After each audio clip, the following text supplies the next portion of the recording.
What's up, everybody? It's Miles Turner, the Indiana Pacers. You're listening to the Paceroos Podcast. Be sure to follow at Paceroos on Twitter. Hello again, everyone, and welcome to the Paceroos Podcast, the only Australian NBA podcast with a bias towards the Indiana Pacers, and pretty solemn this episode. We're not our usual selves because there's been a barrage of content on social media that suggested that one of our all-stars, Victor Oladipo, might indeed be hinting, at the very least, that he's on his way out of Circle City. Alex, we've talked at length about this today, and we really wanted to get on while this was still news and while it was making news and talk about it. I just want to get your original reactions when you saw, I guess, the suggestions from, and it's not no one, it's, Jay Michael, who's a known Indianapolis insider. It's some other Indianapolis writers, Caitlin Cooper, Alex Golden have obviously made their feelings pretty well known, and connected people within the city that think that Victor's on his way out. Alex, what do you think? Yeah, it's pretty much divided Pacers Twitter right down the middle, hasn't it? Which is not that hard to do, I guess, this year. But for me, I mean, you guys heard me last episode, I should say. I think for Oladipo, he knows that this is his last chance to get a major contract. And I'm fine with that. I 100% back the player. Teams are never loyal to players, are they? You look at Isaiah Thomas back in Boston. So I'll always be the person who favors the player doing what's best for them. But my biggest beef with the situation comes in the fact that he didn't tell the team. And we saw Jay Michael talking about that, like you said, Caitlin Cooper. And that's concerning. Scott was talking about it as well, Scott Agnes. And for him to go straight to Shams before he goes to his own team, didn't even tell his coach, there's some sort of disconnect there. And, they're going to be isolated for 2 months together. So hopefully they figure something out, because I get what he's trying to do. I get he's trying to grow his own brand, which is hard to do in a small market like Indy. I can understand that. But, Justin, I'll let you touch on it more. But I think it's alarm bells are ringing for me when he doesn't tell the team that his decision is not going to be to play.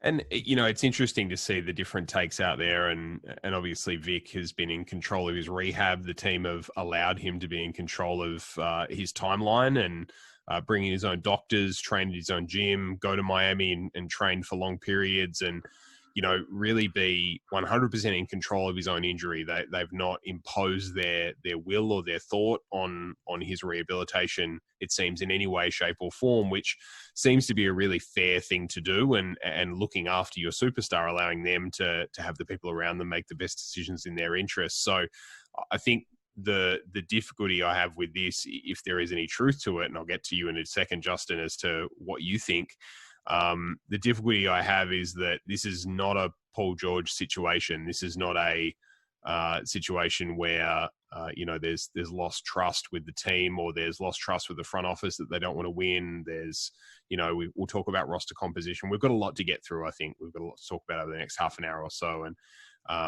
this feels different, and it feels a little worse in some aspects, because it feels like we've done everything right and we've done everything to try and convince this guy to stay. And there's rumblings now that he may choose elsewhere, which is his right. He's a free agent next year. But Justin, what are your thoughts? I think Alex and I are both a little bit despondent and downbeat about the whole thing. Are you the same? Where do I begin, boys? Where do I begin? I think where there's smoke, there's fire, and there's a whole lot of smoke around Victor Oladipo on the Pacers' future. Yeah. I don't want to, go too far in saying, he's gone, kick him out the city. It's nothing like that. But like you mentioned, Alex, I think as a Pacer fan, you have to be disappointed with what he's done. I'm bemused at him going to Shams before Kevin Pritchard or Nate McMillan, even just to have a discussion. I just don't know why Oladipo wouldn't say, hey guys, this is what I'm thinking. I'm thinking the bubble might not be good for me, and some back and forth dialogue to just go to the media and have Nate McMillan turn on his phone one day and sees his all-stars not playing for the rest of the year. That's very poor. And hard to believe, isn't it? Yeah, it is. And to me, I think I mentioned it on one of the previous podcasts, is I just didn't understand the timing. Why announce he's not playing the rest of the season now? Why he's going to Orlando? Why not do some 5-on-5 training with the team? See how he feels. Yeah, I never understood the timing. And I get what Alex has said, where yeah, if you've got half a brain, you understand where Oladipo is coming from a career standpoint, but the timing for me never made sense. And,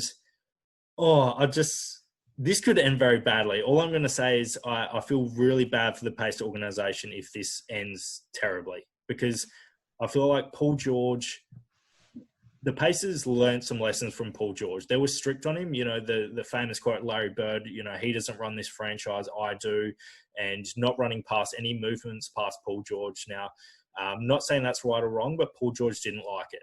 Now, I feel as though the Pacers organization have given so much to Oladipo. They let him do what he wants. They keep him in the loop with everything. Go on the Masked Singer while you're doing rehab. Grow your brand. Do this, do that. And now it looks like it might be biting us in the backside again. Yeah, it's sort of, you can't win for losing. I mean, you try the traditional player and coach relationship and player GM relationship, and that doesn't work because the player wants to be involved. You give the player what they have asked for, and you make concessions on their behalf, and it doesn't work out either. So, we do hate being negative on this show. We like being positive, and we like a positive outlook. And unfortunately, there's not a lot to be positive about with this particular story, because the people that are talking about it are usually the people that know things, and none of what we're seeing, hearing, feeling seems positive about this situation. And the elephant in the room is Miami. It's been well documented that Vic's done the majority of his rehab in Miami, owns a gym in Miami, I think has a recording studio potentially in Miami as well.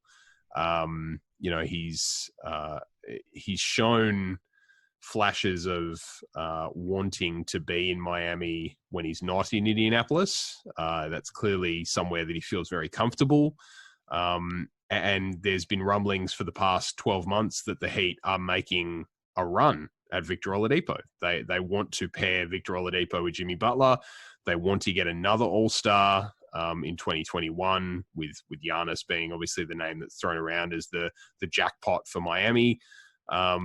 And Pat Riley knows how to build super teams. He's done it before. He will be trying to do it again. You can see that the moves that he's making now is set up to try and get 3 All-Stars in addition to Bam, who's obviously an All-Star as well. So 4 All-Stars on a team. So, Alex, are they the biggest threat here? Yeah, I think you have to consider Miami. Also, if we're touching on connections, he goes way back with D Wade. So, yeah. He's got that connection, which I don't know if it means anything, but maybe it does. I just think my biggest problem with the issue, and we kind of touched on this, but I tweeted about it today, is that Paul George's departure made sense to me. The roster moves Larry Bird made towards the end of his tenure were just terrible. They were flat out terrible. Yep. And the team that he had around him wasn't good. They weren't built for winning. But now you look at Oladipo's roster, and Malcolm Brogdon, start of the season, he was all-star, right? TJ Warren, 19 points per game on 54% shooting. Domas, the first-time all-star. Miles, one of the best defenders in the league. So, you built this roster around this guy. You let him rehab his own way. And then for him to turn around and not even tell you, I think that's the biggest issue I have. And you talked about Miami. I think another team that I got told about today was the Brooklyn Nets. It was another guy I talk a lot to about Pacers. And I thought, wow, Kyrie Irving and Oladipo backcourt, I could see them going for that. So I wanted to bring up the Nets, the Heat, and see what other teams you think would go after Oladipo if we're talking potential trades. Look, it's really tough for me because I tend to want to get on the front foot with this sort of thing. I tend to want to have some, really open and honest conversations with a guy that's in this position. If I'm a leader and I'm wanting to make sure that I understand where I'm at, I want to have an open and honest conversation with this person and understand if they're in it for the long term. And we've got the opportunity to offer Vic contract extension this off season. And I think it will be telling whether he accepts that or not, because if his major priority is security and long-term security, then, accept four more years, accept 5 more years. However, whatever we're willing to offer at the table, he'll be, interested in. if he says no and wants to play the last year of his contract out and be an unrestricted free agent. To be honest, he's clearly not concerned about security. He's concerned about choice. And if he wants to play out that last year and be an unrestricted free agent, then he wants to make the choice to leave the team. And I know that, you know, a lot of people would say maybe he just wants to hear the offers, maybe he just wants to, you know, leverage to get the most money. But you talk about it being his last big contract, Alex, and we have the opportunity to work with him on an extension. I imagine the team will have those conversations and probably already has started having some conversations with his management. If we find that he's not going to sign an extension, and you know the smoke continues to grow, I think you got to make a tough call at that point. I'm sorry. And you also got to remember that whoever does deal for him gets his bird rights. So that's an added incentive, and they can sign him to then a 5-year deal opposed to a 4-year deal. So that's just an extra incentive. Gives the Pacers some, if anything, a little bit of leverage. I mean, we've spoke about it before. I personally don't think Oladipo is a max player. He's my favorite player. I just want to lay that. But if he comes back, I just want to say though, if he comes back and starts playing all NBA basketball again, all NBA defense, putting up 20 points a game, I think he is a max player. Yeah, in today's NBA. And why doesn't he? Yeah, he had that opportunity to come in Orlando in the bubble and get us to the second round, and then people go, "Oh, he's a max player." He came back and we beat Miami in the first round, and understand the injury complication, but that was his big kind of thing. Everyone in the league's going to be watching. Every GM, every player is going to be watching this Orlando bubble. He could have come back and dominated. Now, I don't know. To me, giving him a max and what we've seen, one good year is very risky. I don't know what Herb Simon would think about it. And you mentioned it before, you know, it's Paul George all over again to me. And you guys know I'm harsher on Paul George than any fan. Yeah. It's worse than Paul George if he leaves. Because we all understand why Paul George left. There was bickerings, you know, Danny Granger being traded. Like you mentioned, Alex. George Hill. Yeah. What's the issue with our roster? We signed Brogdon. We you know, in part of that trade, but we got Sabonis, we got Miles Turner, we got TJ Warren. Our starting lineup probably hasn't been this good since we traded, you know, since the George. conference finals. Yeah. Conference finals. If Oladipo leaves, it means two things. A, he really only cares about who's going to offer him the most money, and he just wants to bag that money. And B, he didn't believe in this Pacer team going far at all. Yep. But now, both of those things have to be true. I think there's a third thing in there, and that's that he wants to live somewhere else. Yeah. That's probably true. he loves Miami. And I'm going to throw the question out there. You know, we don't know anything. We're only going off reports from Jay Michael and Scott Agnes and stuff we read on Twitter today. But yes or no, will Oladipo be a Pacer at the end of next year? No. End of next year? No, I don't think he will. No. Yeah. I think it's sad. I don't want that to be true. I've got a Vic jersey. You've got a Vic jersey. Like, we support this guy, and it's really deja vu all over again, as they say. I think it hurts a lot more as well because he played college ball in Indiana. Yeah. So, you know, he already had those ties to the city. A lot of people don't want to play in Indiana. I get that. But, you know, he's been here since he was a kid, a teenager, you know what I mean? And let's play this out. If he does leave, or he indicates that he wants to leave and then he's traded, Pacer fans have got to be looking at saying, what do we got to do to get a guy and to keep a guy? What do we got to do to get an all-star and keep them in Indianapolis long term? Because right now, we've done everything we could just about possibly do to please the all-star that we have, and it still might not be enough, which, you know, you compare it to, and, you know, you guys both know that I've been musing and dreaming about Donovan Mitchell, and I know that it's never going to happen, but the top of my dream list would be getting Donovan Mitchell.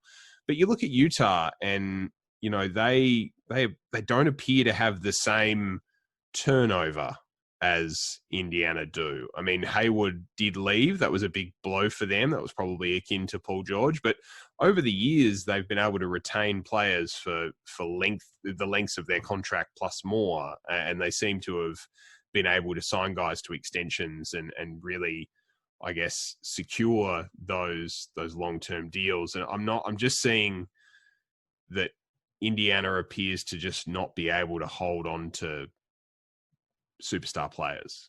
Like I mentioned, Adam, I will not fault Kevin Pritchard or the Pacers management at all if Oladipo leaves. Yeah. I think they've just gone night and day compared to how they treated Paul George. They probably learned some lessons, and look, let's be honest, they probably made some mistakes with how they handled the Paul George scenario. You know, we know Paul George isn't a saint by any means, but could they have done stuff better? Most definitely. And I think they've done that with Oladipo, like I mentioned earlier in the show. They've given him the brains, you know. For him not even to tell them, apparently before in his comeback game when he came back against Chicago, he didn't even tell the Pacers that either. Yeah, he went to Shams first again. It seems unconscionable. If you are committed to a franchise, if you are committed to building a winner and winning a championship, then you involve the officials, the coach, the GM, the owner, if need be, if they're hands-on. You involve them in the conversation. You don't necessarily let them make the decisions for you, but you involve them in the conversation and you value their trust. We know that news in the Pacers doesn't tend to get out. Like free agent acquisitions. Brogdon, no one knew we were getting Brogdon at all. Yeah. TJ Warren, no one knew we were trading for TJ Warren. The Pacers can keep a secret. This franchise has that's integrity. The biggest problem as well, isn't it? Yeah, so if Oladipo went to the Pacers, told them first, and then went to the Shams, we would have been fine. He could have done that. Like, the Pacers aren't going to leak their own star players' information. They would have no incentive to do that. To me, guys, it just makes no sense. It's like not telling your boss you're coming back to work, but posting a status on Facebook saying, I'm back at work today. Yeah. Like, I know that's simpler forms and we're not like an NBA superstar, but I just don't know how you don't tell your boss your thinkings about this NBA bubble. I've lost, I know this might sound harsh, I've lost respect for Oladipo. Even if he stays for us and signs a max deal, I don't like the way he's treating the Pacers organization at the current minute. From a lot of podcasts I've listened to today, with, you know, Scott Agnes was on one, and, you know, just reading tweets, I think he's lost a bit of trust within upper management. You could tell Nate McMillan when he had his interview today with the media, he seemed a bit puzzled as why he wasn't notified. It was telling, wasn't it? Yeah, it was very telling. So I'd love to, I mentioned to you guys on Twitter today when we were just chatting, I would love to know, honestly, now underword the line, honestly, how the Pacers starters feel about Oladipo. About him coming to the bubble, about him practicing as well. Yeah, practicing 5-on-5, not playing, getting a salary, and now this news about, you know, all these rumblings coming out. I would love to get someone's honest opinion. Yeah, and the irony is that we'll never get that, but we might get it in 10 to 15 years. You never know. But look, it's so tough, and you know, we're acting like he's out the door, and that's because we haven't read anything to the contrary. Like there's been usually, you know, when something like this comes out, there's a categoric denial, or there's a source within Oladipo camp says that he has no intention of leaving, or there's a tweet, or there's an emoji, or there's something that will, you know, quell fans' concerns. But there's nothing. Silence. If we don't get that in the next few days, these rumors are real. Because if Oladipo would have seen it, he's been tagged in it from the Indy Star. He's been, you know, reporters, beat writers. Everyone was tweeting about it today. If there's no confirmation from Oladipo's camp shutting it down within, say, 2 or 3 days, this is real. And you know, the greatest irony of this whole thing is that by growing this story, by printing this, by tweeting it out, by feeding in this narrative, Victor Oladipo is approaching a point where the wider NBA world will not blame him for leaving the Indiana Pacers. Yeah. That's the great irony for me. I mean, I was going to say, because we've seen Paul George every few months. He'll get on a podcast. He'll get on a TV show or something, and he'll slander the Pacers organization. And maybe some of it's true, maybe some of it's not. But in this case, no, I don't think any of it will be warranted. I don't think the Pacers could have done anything more. You even look at the bench pieces they got around Vic. Justin Holiday, they signed for absolutely nothing at the last minute. Sampson's been good. McConnell. We have never had a better team than this since 2014, in 6 years. So, yeah, like you said, if he comes out and bashes on the team, or if he leaves to go to Miami, people are going to look at Indiana and say, oh, look at the Pacers. Here they go, the same old story. We've seen it before. They don't want to win. They don't want to pay the money for the big stars. They can't get them. They don't want to compete. All this nonsense. And as a fan, it just irks me, because we know KP, they want nothing more than to win. They want to compete. They want to win. They are competing for a championship, just like every other team.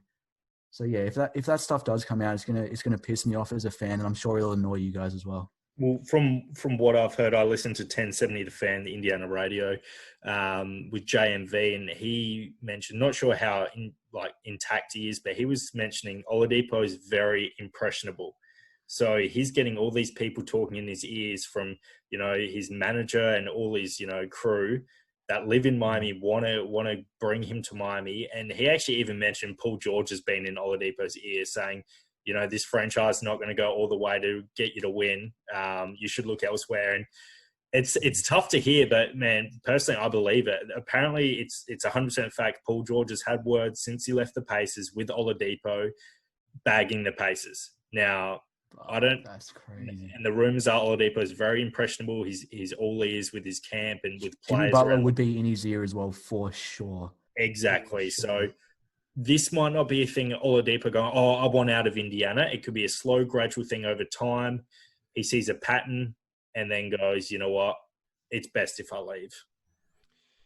Yeah, and as I said, the narrative will just feed that more and more and more, and give him an out.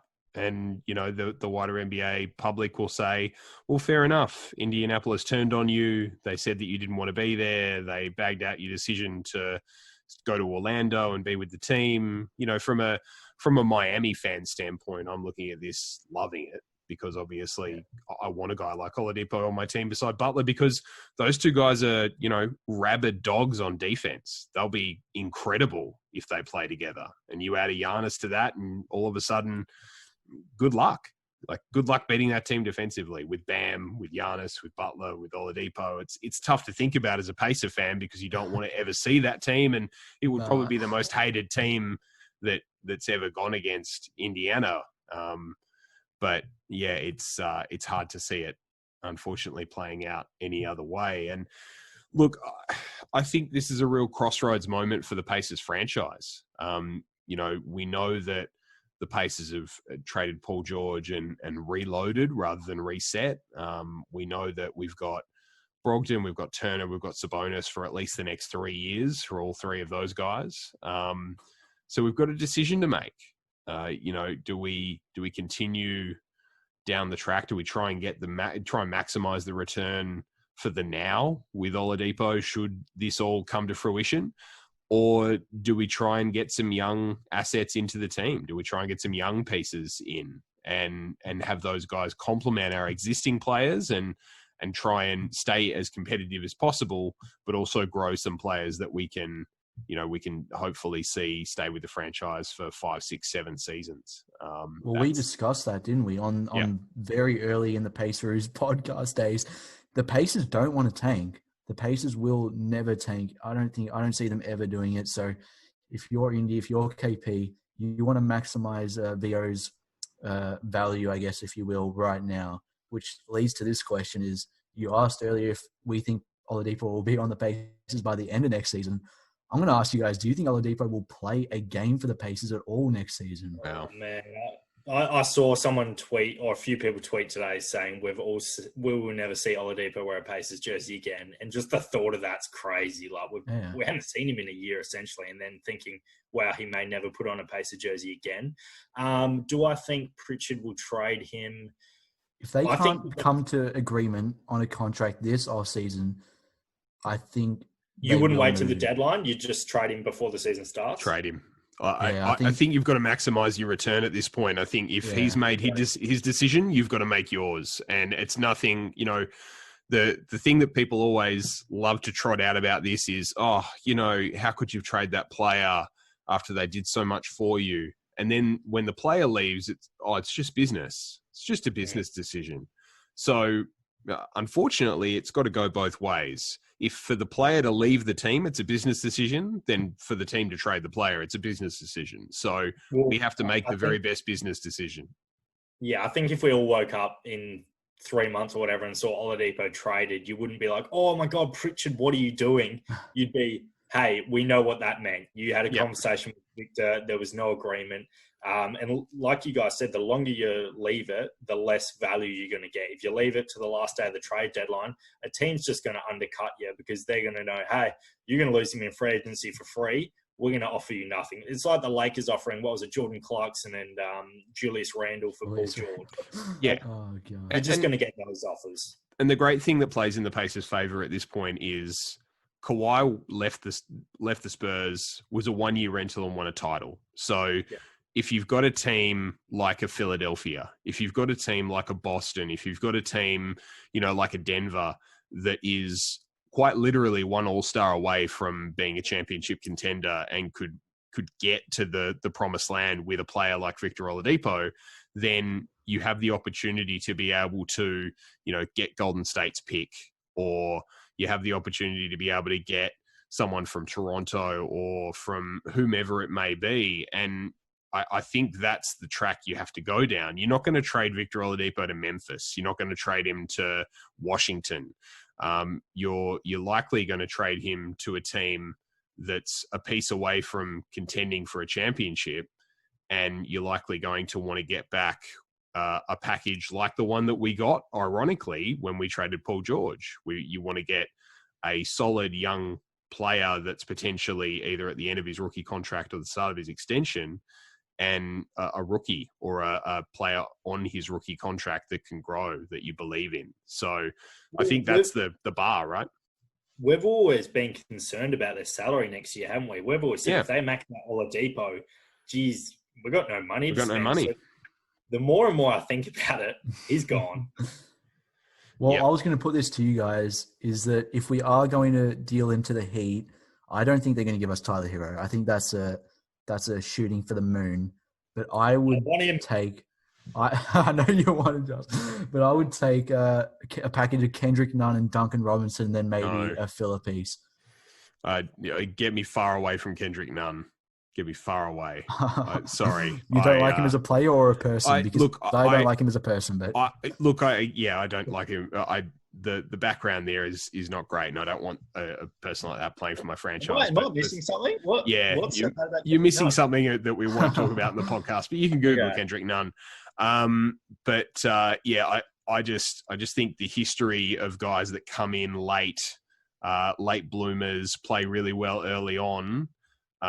When's the last time a guy like that has a 6-7 year peak? Well, usually it's what about Karis LeVert though? What about Karis LeVert from the Nets if they wanted to deal for him?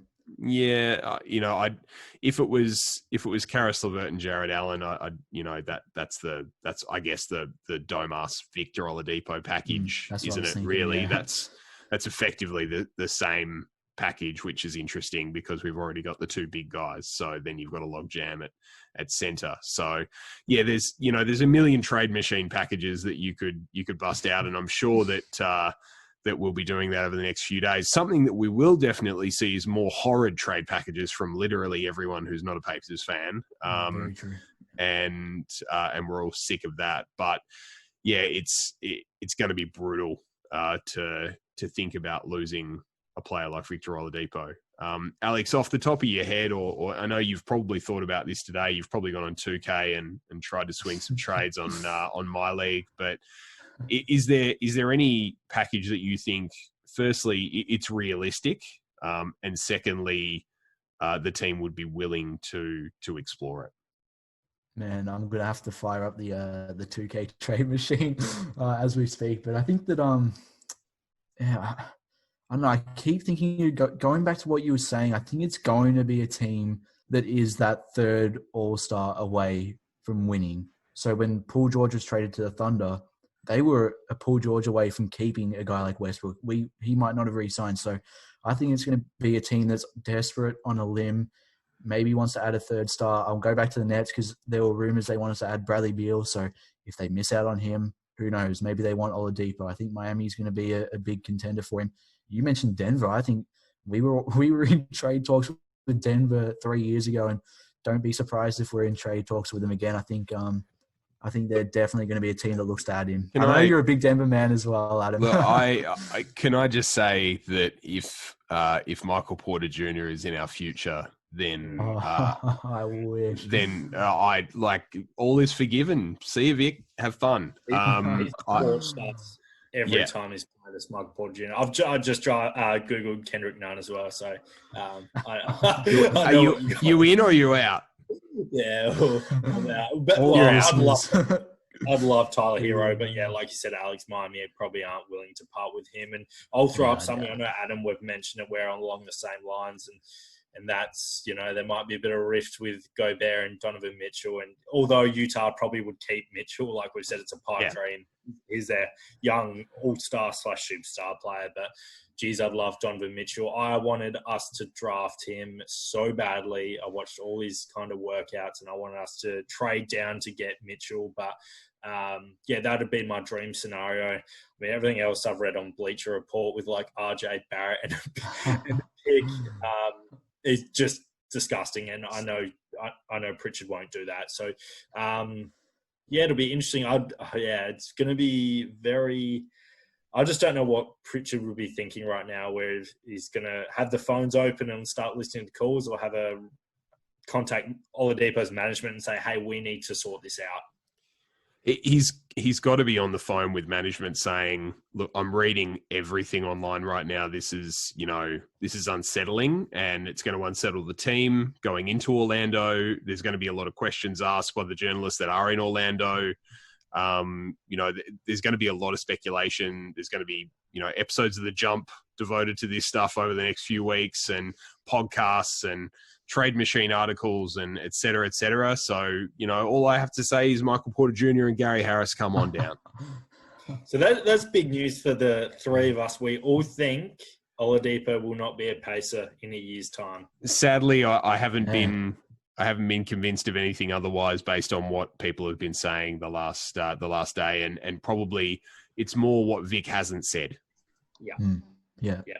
Hopefully he makes us look dumb though. Yeah, we know the hallmarks of a all-star that's going to leave their franchise. Unfortunately, as Pacer fans, we know it only too well, and that's true. Deja vu all over again. I just want to quickly mention, I'd be very beyond disappointed if he did leave, because let's not forget, he wasn't an all-star. He wasn't even a great player before the Paul. Everyone thought he was criminally overpaid as well. Remember that when he was on the Thunder. OKC, when I know it's tough to play with Westbrook, but he was just an average player. We brought him in and we made him into an all-star. Kevin Pritchard took a risk, took a gamble. He got absolutely heat thrown at him for that trade. And he threw him the keys day one. Here's the franchise. It's your team. Franchise. And it won't be Miami's team. It'll be Jimmy Butler's team. So it comes along to the fact, like I was talking about with Paul George. Paul George knew he couldn't be the best player on a championship team. He's gone second fiddle to Westbrook, second fiddle to Kawhi. Has Oladipo maybe got to the point gone, after my quad tendon injury, I don't have what it to be the number one guy? I don't know. I'm just saying this so he might be listening and it might rev him up. I'm hearing a lot of hot takes happening on this episode, and it might be one that we want to delete in about 6 months. But he won't be my number one guy, though. The fans won't cherish him like the Indiana fans cherish him, and that's fact. That is exactly right, yeah. Yeah, the fans have really embraced him, and I think there's a lot of pain and a lot of old wounds being opened in this episode. So you've probably heard a lot of frustration, anger, and disappointment, and I think that's a accumulation of Paul George, bad roster moves, Monte, Tyreek Evans, not beating the Heat, not beating the Lakers. I think it all sort of comes up at times like this, where we remember all of the things that have chipped away at our soul of being a Pacers fan over the last 15, 20 years. And this could be the latest one. But guys, last word I'll give. I'll throw it around to you guys. Is Oladipo remembered positively and fondly if he does leave, Alex? Throwing me a lob there. Man, it's hard to see a guy like Vic getting booed in his own, like the team he played college for. But honestly, if he genuinely leaves without communicating to the front office at all, I think it's going to be PG 2.0. I think he's going to be getting booed from the rafters for quite a while. Justin? Yeah, it's how he leaves. If we lose him for nothing and he doesn't communicate, I think that's when fans are within their right to boo him pretty hard. But if Pritchard trades him, and we get a decent package, like I'm not going to be cheering on him when he comes in a Heat uniform, but the boos will probably be a bit lessened. Yeah, I'm the same. I think to be perfectly honest, there's too much at stake for Kevin Pritchard to not trade him, because if we do lose him for nothing, then it's on Kevin Pritchard. And, I respect Kevin Pritchard as much as absolutely anyone. But it's going to be on Kevin Pritchard if we lose him for nothing. Guys. I can't believe we're having this episode right now. Crazy. It's crazy. 5 days ago, I just did not see this coming. Now it's mental. Yep. All right. This has been the Paceroos, guys. Hopefully next episode's a lot happier. Thanks.